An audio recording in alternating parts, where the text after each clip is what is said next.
Rio Grande do Sul, ele é o estado menos evangelizado hoje do Brasil. Nós temos 497 municípios. Dos 497 municípios que nós temos, a igreja não tem 400 mil crentes no nosso estado. Nós temos na capital do nosso estado hoje, depois do período da tragédia da enchente, mais de 8 mil pessoas morando em situação de rua. Dentro do estado do Rio Grande do Sul hoje são mais de 22 mil pessoas morando em situação de rua. Eu abri uma igreja debaixo de um viaduto da Conceição, na capital, em Porto Alegre, de mendigos e moradores de rua. Realizei, esse ano que passou, o primeiro congresso de missões do Brasil para moradores de rua. E em 11 meses de trabalho, nós tiramos 284 pessoas das ruas e mais de 440 pessoas nós devolvemos às suas famílias, ao convívio social, ao ambiente da liberdade e da libertação. Para quem não conhece, para quem está distante, o estado do Rio Grande do Sul está sendo aprovado, a Câmara de Vereadores aprovou que Porto Alegre será a capital dos umbandistas no Brasil. Nós temos, são dados do G1, no nosso estado inaugurou um templo para Lúcifer, na cidade de Gravataí. E queiram pasmar, em poucos meses de esse templo inaugurado para Lúcifer, em poucos meses, ele conta com mais de 300 membros. Em poucos meses. Inaugurou agora, esse mês que passou, mais uma igreja satânica em Porto Alegre.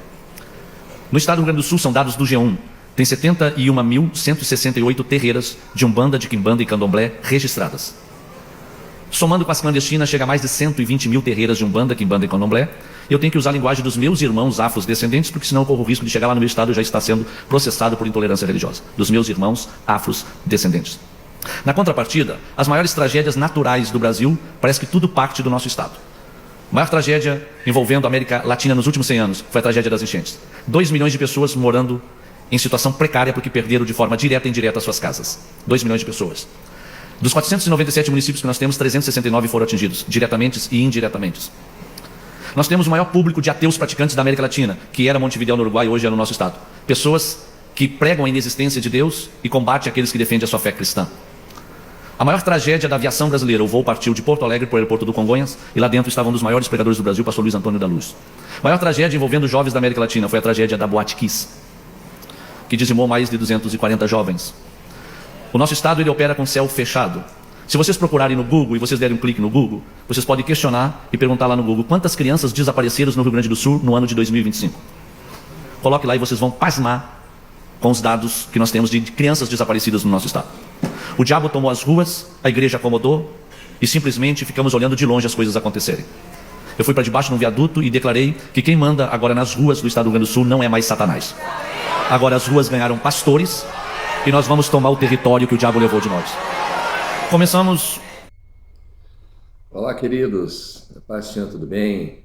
Meus irmãos, hoje eu quero abordar aqui com os irmãos um tema que pastores missionários que trabalham na área da missão têm batido bastante nessa tecla em conclaves, em eventos que são de cunho missionário. E nós temos como voz de representatividade a nível mundial o principal expoente dessa voz, que já não é de hoje, mas de muitos e muitos anos, que é o pastor Sandro Fontoura. O pastor Sandro Fontoura, ele é uma referência no estado do Rio Grande do Sul, porque ele é um pastor que nunca teve o seu nome associado a nenhum tipo de escândalo, sempre foi um pastor sério, tem muitos testemunhos que envolvem o seu ministério e é essencialmente um pastor missionário. Ele tem muitas, digamos assim, muitas bases missionárias, muitos missionários que ele apoia a nível, inclusive, mundial. Ele tem um trabalho missionário na Ilha Galápagos, nas Ilhas Fiji, e faz missão em muitos lugares. Então nós tínhamos duas vozes que eram muito fortes no Brasil, no Rio Grande do Sul, na área da missão, não invalidando, claro, os demais, que existem outros missionários importantes, né? Mas em primeiro lugar era o pastor Luiz Antônio Rodrigues da Luz, que fazia da sua explosão evangelística como pastor itinerante, a catapulta para poder, digamos assim, angariar recursos para o envio da obra missionária. E aí, na questão da sua partida, né, da sua morte no voo da TAM, se descortinou muitas coisas que diziam respeito à vida simples e humilde que ele levava e que toda a estrutura financeira que ele levantava, tanto como pastor-presidente da cidade de Ivoti, que é uma cidade rica, no pé da Serra Gaúcha, como pregador itinerante, ele canalizava esse recurso tudo para a missão. E depois da partida do Luiz Antônio, o segundo era o Sandro. Nós temos também o pastor Paulo Locatelli, que tem um trabalho sensacional na África, né? Mas eu digo assim, em termos de alcance midiático, vamos dizer, vamos usar essa expressão, né? O Luiz Antônio e o pastor Sandro Fontoura são os mais fortes, eram os mais fortes, né? Com a partida do pastor Luiz Antônio, fica o Sandro, então, com esse legado da questão da missão. Aqui tá chovendo muito, irmãos, não reparem, tá? Nós somos muito de gravar vídeo tomando chimarrão, tem gente que o baiano e o carioca pode tomar água de coco, o gaúcho não pode tomar chimarrão. Vocês querem ver que vai aparecer um para fazer gracinha, que é a bomba do chimarrão, que esse canudo aqui é rosa? Vai aparecer um. Às vezes aparece uns para reclamar que enquanto eu estou gravando eu estou tomando chimarrão, e outros para reclamar com certeza vão aparecer porque a bomba é rosa. Tá? Mas não te preocupa não que aqui não tem nada desse outro lado aí, tá?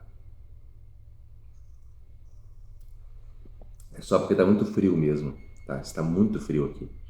Então assim, nesse vídeo o pastor Sandro ele vai colocar algumas situações que diz respeito ao estado do Rio Grande do Sul, que são situações que eu vivenciei pessoalmente, esses entraves que impossibilitam o avanço da evangelização e a eficácia da pregação do evangelho em território gaúcho. Eu vou fazer uma análise, tá? Missionária, porque eu fui missionário, então eu posso falar, digamos assim, que nem o PT usa a linguagem, o PT, o PSOL, eu odeio falar isso, mas realmente eu tenho lugar de fala para poder falar isso, né? Porque eu fui missionário e muitos anos, né? Até chegar ao grau de pastor-presidente de trabalho. Inclusive o pastor Sandro Fontoura, nós congregamos no mesmo campo, e no dia que ele foi apresentado na Santa Ceia, sendo recebido no campo de Rio Grande, foi o mesmo dia que eu fui recebido. Inclusive nós temos uma foto juntos, sendo recebidos pelo pastor-presidente, na ocasião o pastor Aleno Melo da Costa. Então assim, o Sandro é uma bênção. Eu levei o Sandro para pregar na Catedral do Avamento, quando a igreja estava explodindo, estava assim no ápice, no apogeu da igreja. Eu levei ele numa quinta-feira lá, a igreja tinha, na rua, tive que botar 80 cadeiras na rua, que a igreja estava super lotada, não dava nem para respirar lá dentro, isso com ar-condicionado e tudo. Então o Sandro é uma voz, ele é um cara sensacional. E aí o que acontece, queridos? O Sandro expõe essas mazelas da dificuldade de evangelização no estado do Rio Grande do Sul e do avanço do ateísmo e também do satanismo no estado do Rio Grande do Sul. Então vamos falar de algumas coisas aqui, tá? Importantes, que são, digamos assim, até desconhecidas por algumas pessoas. O Rio Grande do Sul é um estado hegemonicamente de colonização europeia, tá? Predominantemente. Então ali nós temos muitos italianos que fortalecem muito o catolicismo. O italiano é digamos assim, é uma nação, os italianos, muito católicos, muito, muito, muito. É muito difícil você tirar o italiano do catolicismo e levar o italiano para o evangelho, para o protestantismo, tá? E a gente que é protestante, a gente sabe da ineficácia do catolicismo nesse campo espiritual. É uma religião, mas é uma religião sequelada, é uma religião, né, teologicamente falando, ecumênica. Então é bem complicado. Nós temos os alemães que trazem consigo muito forte a Igreja Luterana e o luteranismo. Então observem, embora o Lutero teve um papel muito importante na questão das suas 92 teses, né, que ele cravou na porta da Catedral de Nuremberg em 1500, o que ocasionou a reforma, né, eram teses teológicas que movimentaram o cenário teológico da época, e o Lutero, então, ele foi, né, foi o cisne que o João Hus, quando estava sendo queimado na fogueira, profetizou em 1200, salvo engano, quando ele estava sendo queimado pela Inquisição, né, que Hus é ganso, né, se não me engano, o sobrenome Hus significa ganso. Então, quando ele estava sendo queimado na fogueira, ele diz assim: hoje vocês podem estar queimando um ganso, mas daqui a alguns séculos vai aparecer um cisne, que Lutero significa cisne, e esse cisne vocês não vão conseguir calar, que foi Lutero. Então, assim, muito, muito linda a história, sabe, de Lutero. Inclusive, assim, eu li muito sobre Lutero. Lutero foi um homem que teve muitas dificuldades, muitas lutas, muitos complexos, mas era um homem sensacional, sabe? Então, além de teólogo, músico, compositor de diversas poemas, enfim, uma pessoa sensacional, incrível. Só que a reforma, ela foi uma reforma... Como é que eu vou explicar para vocês? A reforma, ela foi um embrião do que hoje nós temos e conhecemos liturgicamente falando e teologicamente falando no contexto evangélico, protestante em geral. Isso sem fazer diferenciamento entre pentecostais e tradicionais ou reformados, tá? Então, assim, a reforma, ela só tirou, bem dizer, as indulgências, os ídolos, as imagens, as coisas, mas a liturgia, ela é engessada. Então você vai numa igreja luterana hoje, eu fui muito, não na igreja, mas eu trabalhei muito com os luteranos quando eu pastoreei numa região de alemães, na cidade de Canguçu. Então tinha os interiores com muitas igrejas luteranas. E a igreja luterana ela é bem diferente, porque ela tem muita similaridade com a igreja católica, porque tem o templo, tem um salão paroquial, que eles não dão esse nome, é um outro nome, e tem o cemitério. Tudo sempre. Onde tem uma igreja luterana, sempre vai ter um salão de festas e vai ter um cemitério. E ali nesse salão paroquial, entre aspas, né, eles fazem o que a igreja católica faz. Eles fazem show secular, fazem as festas da comunidade, mas eles trazem aquelas bandinhas, né, que eles chamam aqui no Rio Grande do Sul alemães, né, que são bandas, assim, conjuntos completos, que vêm com ônibus e tudo, sabe? E aí todo mundo enche o pote lá, bebe, né? Eles são muito do Chopps, né? Eles chamam Chopps, eles são muito chopp, o alemão. Então ele vive uma vida secular, assim, sabe? Sem santificação nenhuma. É normal, entendeu? Eles vivem como o mundo vive. Só que no domingo eles estão lá. Na missa, vamos dizer assim, disfarçada, né, da igreja luterana. Então a igreja luterana é uma igreja com todo respeito, sabe, toda, né, digamos assim, com todo respeito teológico e histórico à persona de Lutero, né, mas verdade seja dita, a reforma, ela foi só um empurrãozinho para chegar nesse patamar que hoje patamar que eu digo de compreensão teológica que nós temos nos dias odiernos.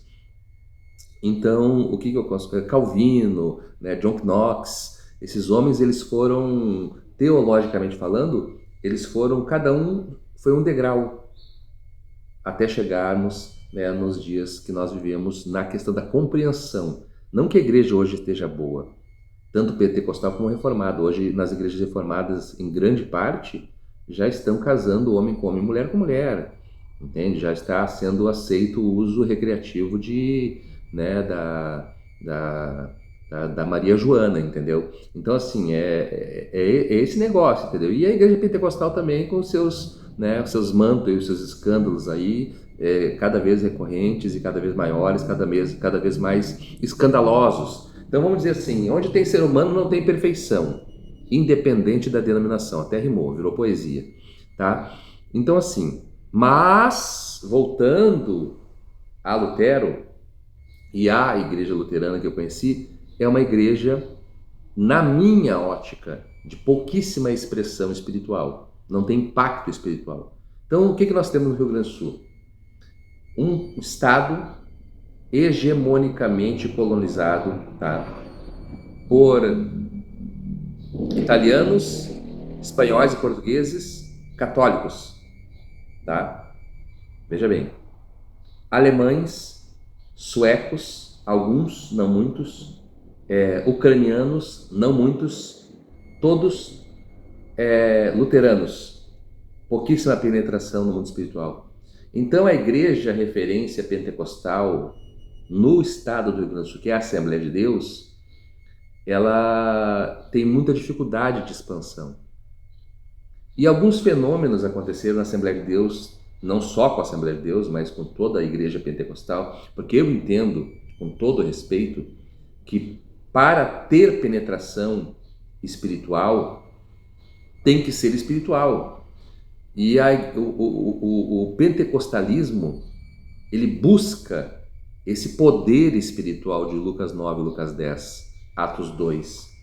E a igreja presbiteriana, metodista, anglicana, luterana, né, batista, a primeira igreja batista, eles são cessacionistas, ou seja, eles creem que com o fim do cânon e a morte dos apóstolos, o fim daquela escola apostólica, a primícia da escola apostólica, né, cessou-se os dons, ou seja, aqueles dons extraordinários, não que eles não creem que Jesus não possa curar, que Deus não possa curar, mas assim, eles não têm ênfase nisso, sabe? Eles têm ênfase mais no comportamento social, educadinho e tal, aquela coisa toda e tal, que é necessário, claro, porque faz parte dos frutos do Espírito. O cristão tem que ser educado, o cristão tem que ser, né, amoroso, tem que ser ponderado, equilibrado, aquela coisa toda.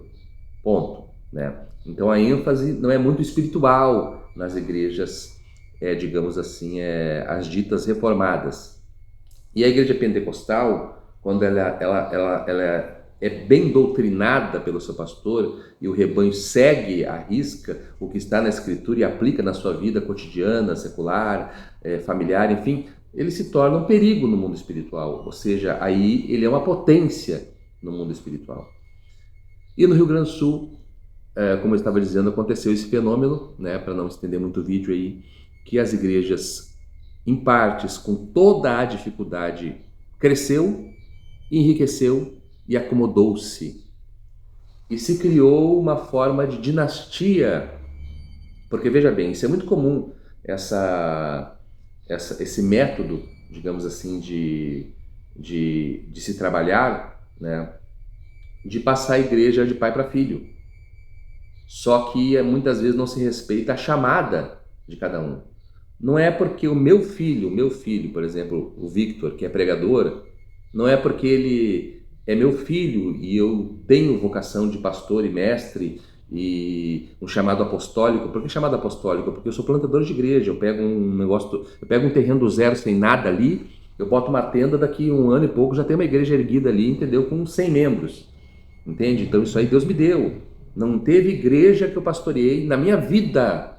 Eu nunca peguei uma igreja e entreguei com menos membros que eu recebi. Sempre muito mais, dobro, triplo, quádruplo, 10 vezes mais. Então é um chamado apostólico. Chamado apostólico, entendo o quê? Não é que eu sou apóstolo, longe de mim.